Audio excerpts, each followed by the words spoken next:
हाँ, हेलो बच्चों। आज आपको हम जो है गुरु कर्म एजुकेशनल क्लासेस में ट्रिग्नोमेट्री के बारे में बताएंगे कि ट्रिग्नोमेट्री किस किस बेस पे काम करती है और उसमें क्या क्या चीज़ जो है कि हमको रीड करना होता है, पढ़ना होता है। इसके बारे में हम बताने का प्रयास करेंगे आप लोगों को। देखिए, आज हम बताएंगे परिचय। किसका परिचय है? इंट्रोडक्शन ऑफ ट्रिग्नोमेट्री, यानी त्रिकोणमिति का परिचय। यानी त्रिकोणमिति का क्या परिचय होता है और ट्रिग्नोमेट्री जो है किस बेस पे काम करती है, इसके बारे में डिस्कशन हम करेंगे। त्रिकोणमिति का परिचय, यानी त्रिकोणमिति शब्द से आपको खूब स्पष्ट होता होगा कि त्रिकोणमिति यानी तीन कोणों वाली जो रचना होती है, यानी तीन कोणों से मिलकर के जो रचना बनाई जाती है, तो ऐसी रचना को जो है हम त्रिकोणमिति कहेंगे। अर्थात उसमें कम से कम एक एंगल आपका जो है समकोण होने चाहिए, अदर जो भी आपके एंगल्स होंगे वह न्यून कोण होंगे। अर्थात हमारे कहने का मतलब यह होता है कि आप ट्रिग्नोमेट्री में जो भी आप डिस्कशन करेंगे, जो भी देखेंगे, तो उसमें कम से कम जो है एक एंगल आपका जो है 90 डिग्री होना चाहिए, अदर जो भी टू एंगल होंगे वो एक्यूट एंगल होने चाहिए। ठीक है, ये ऑलरेडी जो है राइट एंगल और ट्रायंगल पे बेसिस होता है, उस पर आधारित होता है। जैसे सपोज मैं कंडीशन बनाने का प्रयास कर रहा हूँ, थोड़ा देखिए। हमने एक यहाँ पे त्रिभुज जो है बनाया, राइट एंगल ऑफ ट्रायंगल, ये राइट एंगल ऑफ ट्रायंगल है। इसको हम नेमिंग देंगे, हर वर्टेक्स का नेम देंगे ए, बी एंड सी।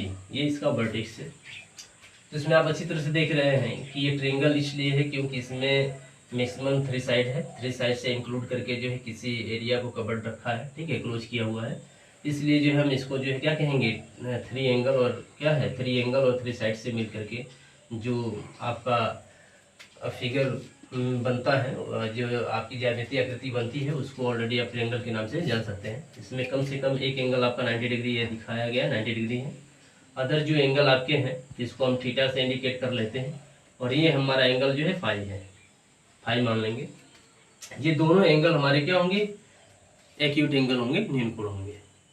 अब इनके बेसिस पे जो है हमको बताना होता है। जैसे मान लीजिए कि अगर हम वर्टेक्स सी से देखते हैं, तो वर्टेक्स सी से अगर हमको ट्रिग्नोमेट्री रेशियो की बात करेंगे, अगर इसको एनालिटिक करना होगा तो वर्टेक्स सी से लेंगे तो ऑलरेडी ये हमारा क्या हो जाएगा, आधार होगा।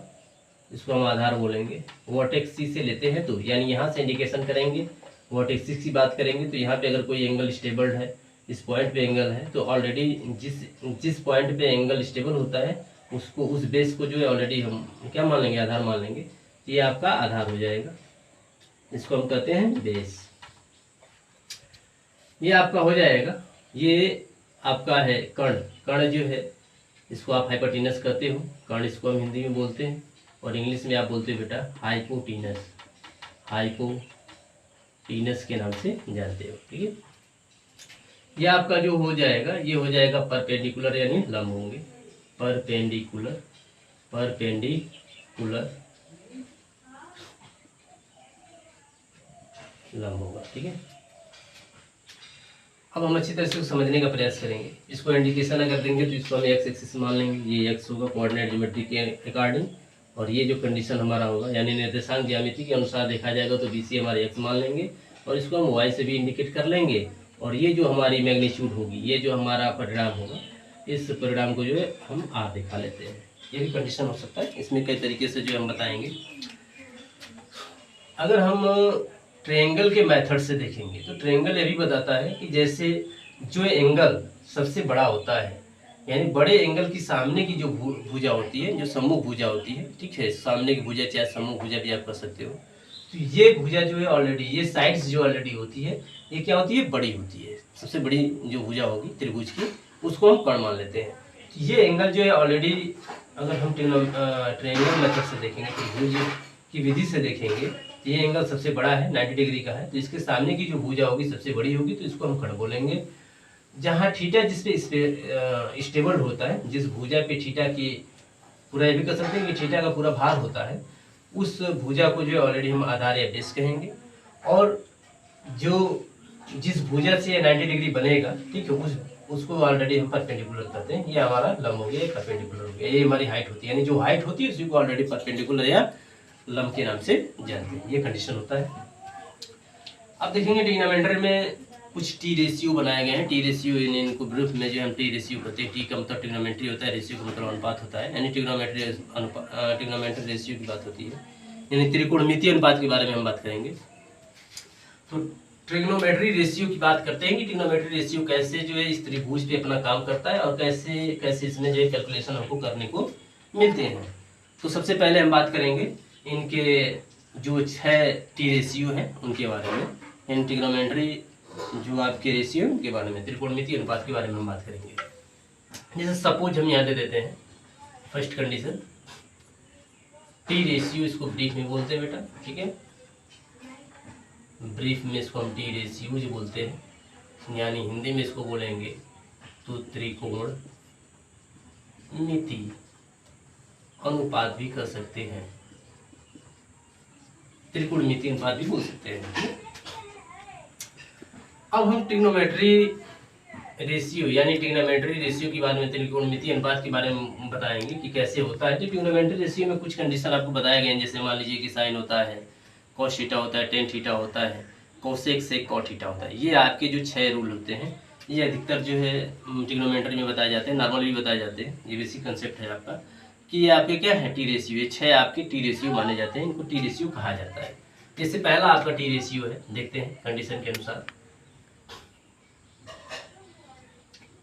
पहला टी रेशियो आपका हो जाएगा साइन थीटा। अगर हम थीटा से लेंगे तो भी मैंने बताया कि थीटा से लेते हैं तो ये हमारा आधार होगा, फाई से लेते हैं यानी ए वर्टेक्स से लेते हैं, एंगल ए वर्टेक्स से एनालाइटिक होगा, तो उस पीरियड में जो है आपका ये जो क्या बोलते हैं ए बी जो है ये आधार का रोल करेगा, यानी ये आपका बेस बन जाएगा, ये लंब हो जाएंगे। यानी कहने का मतलब कि हम इसको देखें, यानी फाई से इंडिकेट करते हैं, फाई से एंगल लेते हैं, तो फाई एंगल लेंगे तो यहाँ से अगर देखा जाएगा तो फाई इस पे डिपेंडेबल है, तो इस पे डिपेंडेबल है तो इस ए बी को जो है हम क्या कहेंगे, बेस कहेंगे, और ये जो है तब परपेंडिकुलर हो जाएगा, बीसी जो है हमारा परपेंडिकुलर होगा। यानी हमारे कहने का मतलब यह है कि ट्रिग्नोमेट्री रेशियो में एक तो ऑलरेडी फिक्स होता है हाइपोटेनस चेंज नहीं होता है, लेकिन जो आपका आधार और बेस होता है ये थीटा के अकॉर्डिंग जो है चेंज हो सकता है। हम ये देखते हैं कि जो थीटा है इसको हम कहाँ सब्स्टिट्यूट किए हैं, वर्टेक्स सी पे किए हैं कि वर्टेक्स ए पे किए हैं। वर्टेक्स सी पे रहेगा तो आपका ये आधार होगा, वर्टेक्स ए पे रहेगा तो आपका ये आधार होगा, और इसके अपोजिट आपका जो है परपेंडिकुलर हो जाता है। आगे आते हैं, हम साइन थीटा से लेकर के चलते हैं, हम साइन फाई की बात नहीं करते हैं। ये जो है थोड़ा सा एक ये कह सकते हैं कि क्रिटिकल कंडीशन होता है, मान लीजिए इसको समझना, थोड़ा सा समझने का प्रयास हम करेंगे। साइन थीटा होता है, साइन थीटा बराबर आप बताते हो, तो साइन थीटा किसको एनालाइटिक करता है, तो ज्योमेट्रिकल कंडीशन से देखेंगे तो कंडीशन ज्योमेट्रिकल यही बताता है कि जैसे मान लीजिए कि आपका जो हाइपोटेनस होता है, हाइपोटेनस ये भी जो हाइपोटेनस है, ठीक है, ये ज़्यादातर जो है साइन थीटा से एनालाइटिक होता है। इसमें कुछ रूल होते हैं, जब बात की बात आएगी तो इसको बताया जाएगा। तो ये आपका हो गया साइन थीटा इक्वल टू हो जाएंगे, साइन थीटा इक्वल टू आप बताओगे लंब बटा कर्ण बोलते हैं। लंब को इंग्लिश में बोलेंगे बेटा परपेंडिकुलर। मैं इसको ब्रीफ में इंडिकेट करता हूँ, ये परपेंडिकुलर यानी ब्रीफ नेम है इसका है, ब्रीफ नेम परपेंडिकुलर को ब्रीफ में भी लिखा जा सकता है, और हाइपोटेनस को भी हम ब्रीफ में लिख सकते हैं, हाइपोटेनस, ठीक है। इसको अगर हम इंडिकेशन करेंगे, इंडिकेशन यानी सीबीएसई बोर्ड बच्चों के लिए परपेंडिकुलर या हाइपोटेनस की बात होती है।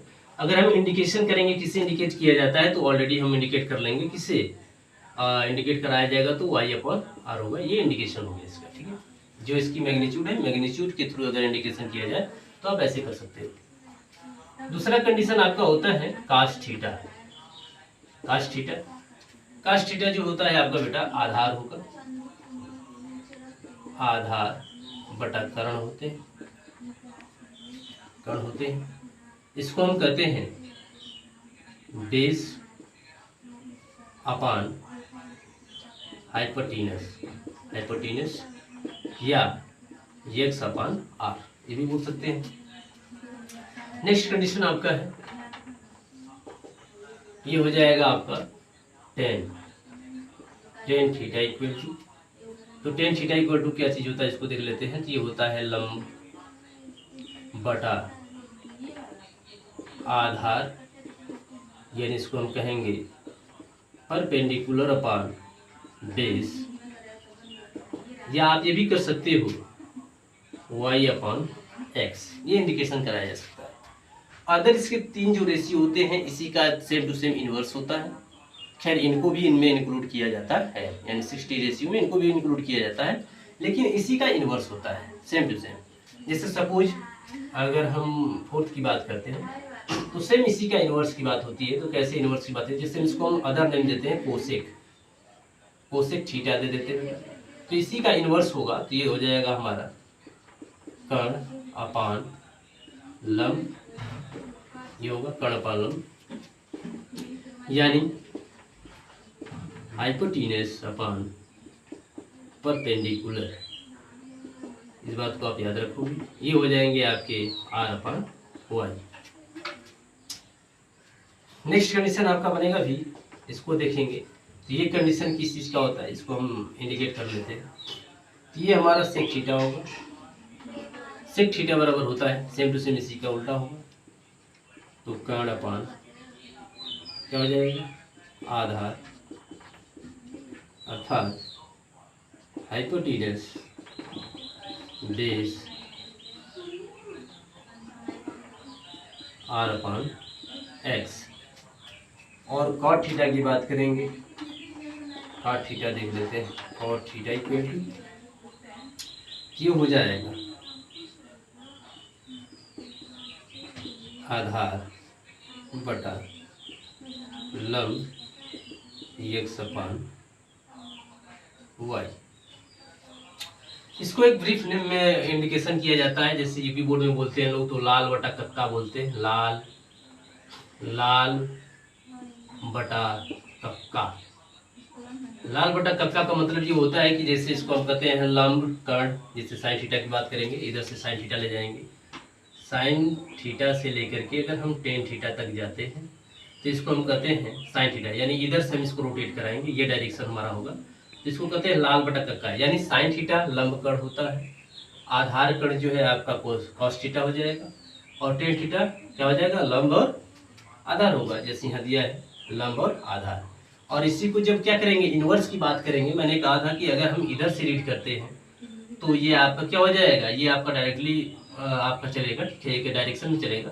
और जब इसी को इन्वर्स करेंगे ऐसे, ठीक है, तो ये इधर से क्या हो जाएगा, अब इधर से अगर हम देखेंगे तो कोसेक थीटा होगा, तो ये इन्वर्स हो जाता है, उल्टा हो जाता है। तो ये हो जाएगा आपका आधार, जैसे आप यहाँ से देखेंगे इन्वर्स की बात करेंगे, इधर से कंडीशन देखा जाएगा तो इसको आप कहेंगे ऐसे, जैसे इसको आप इंडिकेशन ऐसे ना करा करके आप ऊपर एरो का निशान दे दीजिएगा, ऐसे दे दीजिएगा।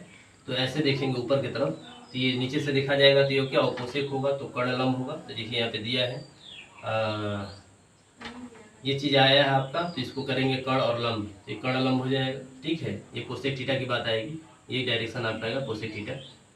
हम इसको इधर एरो का निशान दे देते हैं, समझने में थोड़ा आसानी होगी। ये कोसेक थीटा है, ठीक है, और ये हो जाएगा आपका कॉट थीटा। तो आप मान लीजिए कोसेक थीटा की बात करेंगे तो ये हो जाएगा कर्ण लंब की बात है, कर्ण यानी लंब हो गया।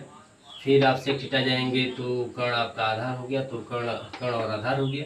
इसी तरह कॉट थीटा पे जाएंगे तो आपका आधार और लंब होगा, तो देखिए आधार और लंब हो गया, ये कंडीशन होता है। तो इसको इस तरह भी पढ़ते हैं, इसको हम ब्लॉक कर देते हैं डब्बे में, समझने में आसानी होगी। सीबीएसई बोर्ड वाले बच्चे इसको ऐसे भी पढ़ते हैं, जैसे पंडित बद्री प्रसाद हर हर बोले, जैसे पंडित बद्री प्रसाद हर हर बोले, हर हर बोले।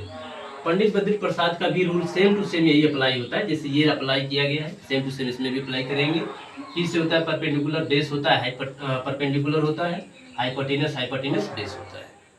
तो इसके भी अकॉर्डिंग जो है हम बता सकते हैं, ठीक है। सीबीएसई बोर्ड वाले बच्चे भी समझ जाएंगे कि हाँ परपेंडिकुलर का मतलब आप जान ही रहे हैं, परपेंडिकुलर ये है, बेस आपका ये है, तो परपेंडिकुलर और आपका हाइपोटेनस होगा, तो परपेंडिकुलर हाइपोटेनस आपका साइन थीटा होगा। अदर जैसे कंडीशन बताए गए हैं उसी के अकॉर्डिंग जो है अपना रोल करेगा। तो ये सभी चीजें आपको बतलाई गई, ठीक है। इसमें कुछ और भी बेसिक फार्मूले आते हैं, ठीक है। जैसे मान लीजिए कि ट्रिग्नोमेट्री रेशियो में देखा जाएगा तो एंगल से रिलेटेड भी होता है कि कब इसके वैल्यू चेंज होते हैं। जैसे मान लीजिए कि अगर हम कोऑर्डिनेट पे डिपेंड करेंगे, कोऑर्डिनेट रिलेटेड देखेंगे, तो कोऑर्डिनेट के अकॉर्डिंग अगर देखा जाएगा तो कोऑर्डिनेट के अकॉर्डिंग बताया जाता है कि ये ये जितने 6 रेशियो हैं किसमें कैसा अपना नेचर दिखाते हैं, कैसा अपना रोल करते हैं। तो फर्स्ट क्वाड्रेंट में जाते हैं तो मान लीजिए आर पॉजिटिव होता है, सेकंड में जाते हैं तो मान लीजिए कि आपका सिक पॉजिटिव साइन पॉजिटिव होता है, अदर जो है कि आपके निगेटिव होते हैं। उसी तरह मान लीजिए कि थर्ड में आते हो आपका 10 पॉजिटिव होगा, अदर सभी निगेटिव होंगे। और आप क्या कहते हैं फोर्थ क्वाड्रेंट में आओगे तो आपका फोर्थ पॉजिटिव, अदर सभी जो है नेगेटिव हो जाएंगे। तो ये सभी चीज़ें जो है आपको जो जब हम एंगल की बात करेंगे, एंगल जब पढ़ाएंगे, एंगल से रिलेटेड बात करेंगे तो उसमें ये सभी बातें डिस्कशन की जाएंगी। और तमाम तरह की जो छोटे छोटे फार्मूले हैं, जैसे मान लीजिए sine theta square plus cos square theta का वैल्यूएशन क्या होता है, इन सभी चीज़ों से रिलेटेड भी बातें आपको अगले वीडियो में बताई जाएंगी।